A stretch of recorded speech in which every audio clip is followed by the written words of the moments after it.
ก็นักที่รับกันแต่ว่าสมควรซึ่งในการแนบเย็นแถวเหนือนี่คนกระทบหลายที่เขาสร้างห้องบานยังต่ำกับ45 นาทีที่มัน4 โมงก่อนเช้าอ่ะอลิซาก็จะเมื่อยเนาะอลิซาจะเมื่อย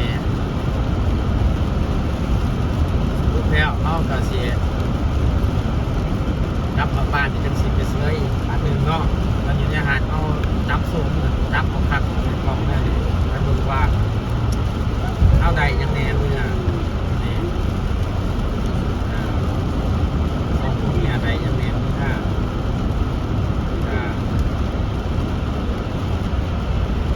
ดีจังหนึ่งเนาะ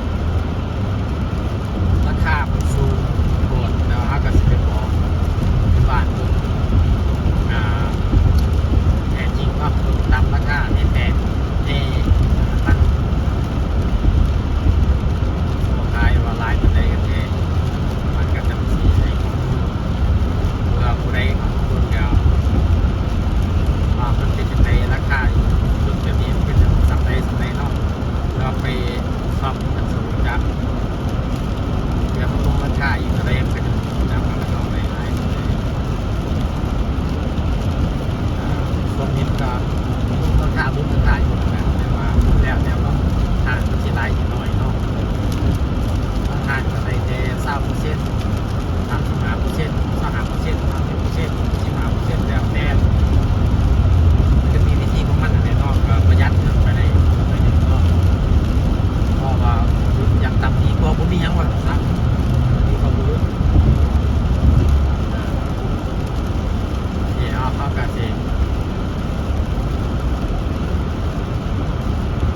เล็กกว่านี้แล้วไอ้ที่ตัวนี้เลยเล็กกว่านี้ทางทางไม่หนึ่งพอเห็นว่าทั้งเมืองเป็นแบบใดฝนตกเนาะโอเคเอาไปหอดบาทนะมาทันทีใส่ใหม่เลยมาเนี่ยโอเคเจอกันในไปรถติดไปได้เขาในเมือง โอเคช่วงนี้ห้ามมาไทยต่อกันเนาะหลังจากออกมาจากตลาดแล้วหลังจากนั้นเขากับว่าเขากับมาต่อมองเขาตัวในเมืองเนาะอะไรก็สิไปบ้านเนาะเริ่มรถกำลังติดฝนกันยังตกคือกันแหละที่เนื้อสดไป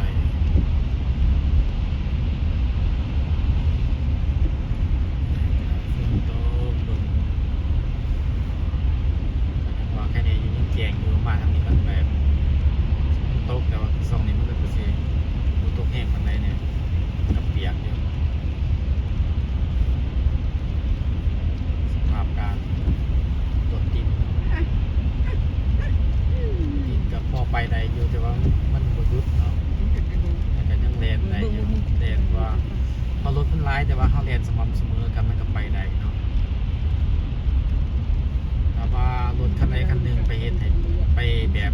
แดนซากับเฮ็ดให้คันต่อไปสาลงติดกันร้ายแต่ว่ามีคันใดคันหนึ่งบ่เฮ็ดให้รถสาลงนี่ก็แดนสม่ำเสมอกันเลยก็โอเค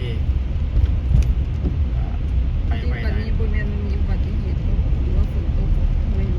กระบอกจักหนึ่งมันสิมีเกมบอมียังมองกระบอกจักนะอย่ามันซาซัมนี่นี่มันก็สิซาแบบฝนนี่แหละคนโบราณไปพอในเมืองมันติดอยู่ระวังในเมืองย้อนว่ามันทางออกทางยังเลมันรถมันซาลงอะไรเนี่ยรถซา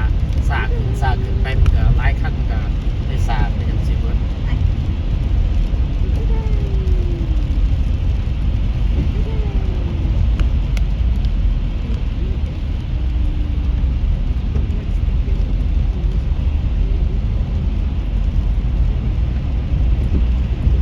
เอาแดนอยู่ในระยะห่างเมียนเนาะเพื่อบ่ให้เกิดอุบัติเหตุเนาะบ่ให้ต่ำกันนี่ก็เป็น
ตึกดำแท้พี่น้องตัวนี้นี่เห็นบ่ตัวน้อยตึกดำๆนี่แหละสูงมูแหละตัวนี้นะในเมืองเซียโร่เนี่ย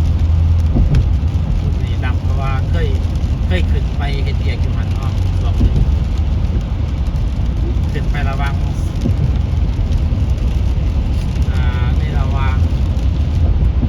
สั่น45เนี่ยสั่น45เนี่ยเขาขึ้นไป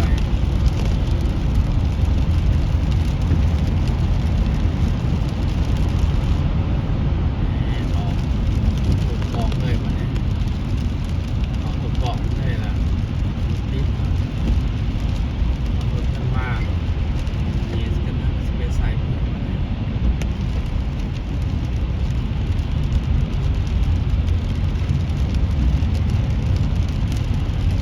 พอมองนี่เขาก่อตึกเขาเห็นตึกเซลล์บวมเนี่ยมันเนาะตึกบอกแสดงกิจกรรมหลายเนาะซุ่มของยังต่างแดนโยมันแดนโยมันแดนดีมันเห็นเวียกอยู่นี่บ่ได้โทรหามันเองกลับมาเห็นเวียกอยู่นี่เด้อ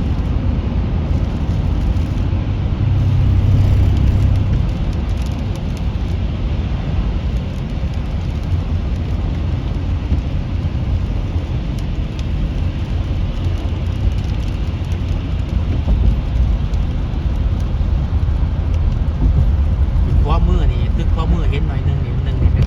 ป็นคุกเนาะคุกอยู่เมืองนี่นะนี่จักสัน10กว่าสันเนาะนี่คือคุกครั้งต้น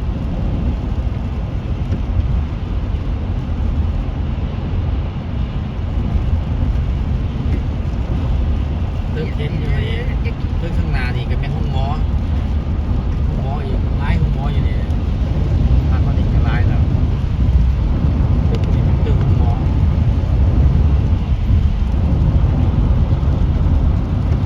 คือจังได๋หลายกับไปหลายปีก่อนก็เที่ยวไปห้องหมอที่นี่นะมักไปที่นี่มันสบายไปง่ายมาง่ายแต่เข้าตัวในเมืองเนี่ยมันยากเสียเงินอีกไปตัวนี้แค่นี้สะพานลอยมันเนาะกะโอ้มันเลยก็หลายสัตว์ครับเอาไปสิเขาเล่นตัวแล้วเทียบเล่นไปสิออกบานเท่าแล้ว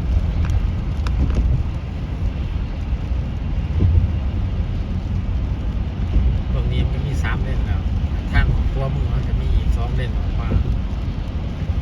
ใส่กันเลยก็จะได้เขาอีก2เลน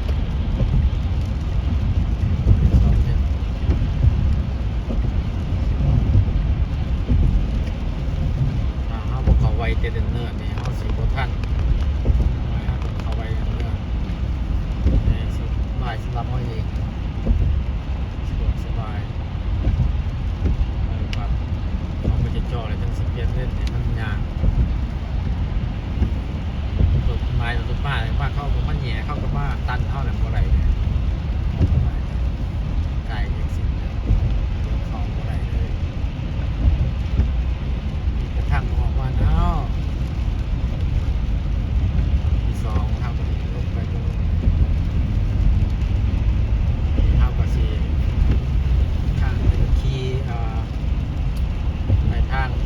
ขวาเนาะสะพานลอยนี่ก็สะพานลอยกันนั่นแหละเพราะว่าอันนี้เนี่ยเป็นสะพานลอยไปได้อยู่ระหว่าง2 กิโลไม้หนึ่งได้อยู่ไม้1ไม้ไป2ไม้ตอนนี้สว่าก็คือ3 กิโลเลยนี่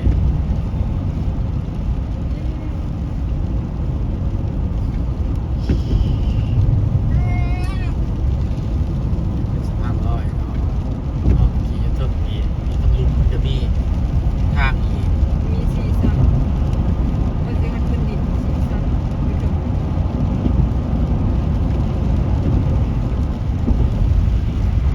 เอากับแลนเป็นทาง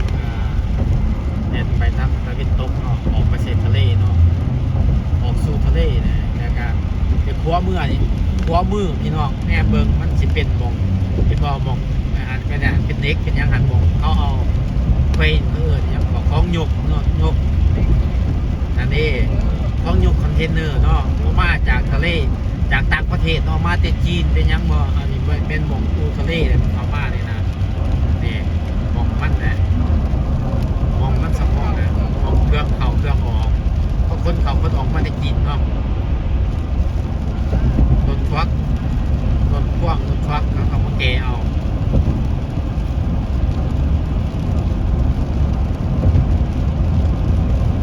นี่แมนมันแหละแถวนี้นะเอาทะเลมาเลยเนี่ยเขาขี่ขามขั้วนี่ก็ขามทะเลเนี่ยขั้วเนี่ยเขาขี่เนี่ยนี่ขามทะเลเนี่ยขี่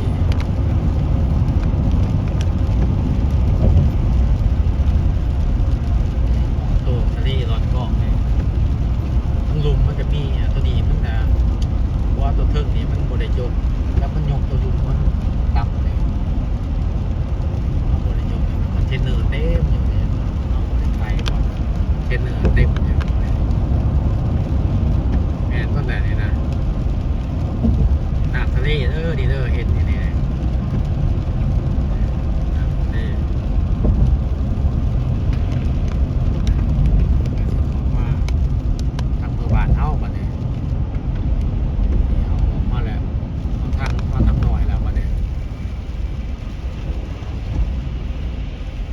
เปลี่ยนเลนไปอยู่เลนซ้าย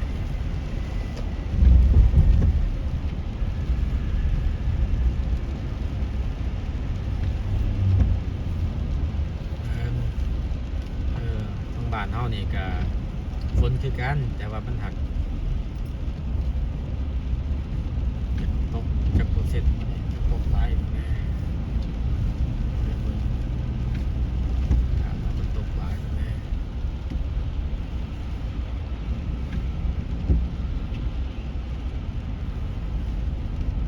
เย็นเบิด Open your mouth. Open your mouth. Open. Open your mouth. Open your mouth. Uh-huh. อยากใส่ Open your mouth, Alisa. ฮ่าจะดูฮ่าว่าไง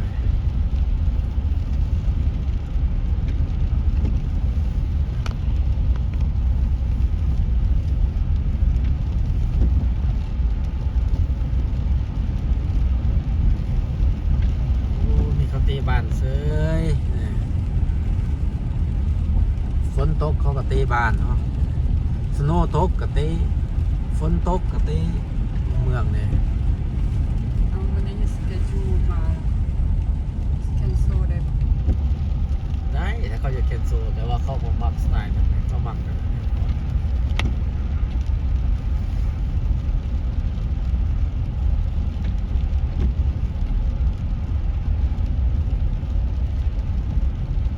แค่เขตบ้านเนี่ยเขาเรียนใน50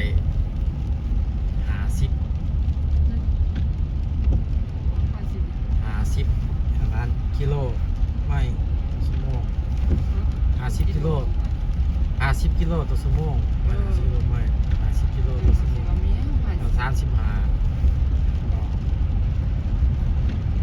เทื่อเขาก็เรียน70 อยู่ที่เขาใส่สหไม้กับ มันเป็นไม้อยู่พี่มันเป็นไม้อยู่ลาวนะ ใส่50 กิโล กิโลแต่ว่าเขาเรียนนี่ ใส่ เขาเรียน ไล่ นี่ เป็น กี่ ไม้ ระวัง50แล้วเนี่ย50 กิโลนะต่อชั่วโมงเรียนแต่จะดีเห็นซ่าๆนึงงาน60-70 กิโลเนี่ยต่อชั่วโมงเนี่ยเรียนซ่านึงอยู่นี่สำหรับอยู่นี่เนี่ย ขอน้อยเหตุชุมชนไปเล่นกันคุยอยู่ บ กั อก น มาแต่ว่าอยู่เมุ่งเล่าวคือว่าทำไมนะ60-70นี่คือว่าทางบอกตัวทางอันนี้เพิ่นก็ยังให้เรียนซ่านะ โอ้ยทางอันนี้เขาเล่นไปสันไทยประวานอยู่ทางด่วนรวมเว้น โอ้ยแม่นในรถจักรนะ เมืองคนโบแมนรถใหญ่นี่แหละก็จะเล่นทางด่วน เอาสิเขาเดียวกลัวนี้เอาทางบ้าน แล้ว เอา บ่ นะ จักว่าเขตชุมชนเขตบ้านคนมีคนสิกลับคนกลับ แท้จริงกันเขาบอกจักแต่ว่าเขาเรียนไว้เห็นบ่เขาบอกได้ซนแม่นบ่บอกจักว่าคุณหมกเล็กคนเรียนสาเรียนไว้เห็นบ่ ส่วนแต่ว่าเขามีรถแล้วเขาเร่งเอารถ จริงที่เขาสิเรียนสาก็คือว่ามันลดไลท์เขาก็จะเรียนสานี่นะเขามาหอดเนี่ยเอาสิเดี่ยวสายเขาทั้งหนาเลยเดินป่ามาเลยเนี่ยเขาก็มาแล้วจังไรเขาก็มาหอดบ้านปลอดภัยแล้วจ้านิชาบอกหอดบ้านเลยเนี่ยปุ๊บเรียบร้อยจบแค่นี้แหละหอดบ้านแล้วเจอกันไหมบ๊ายบาย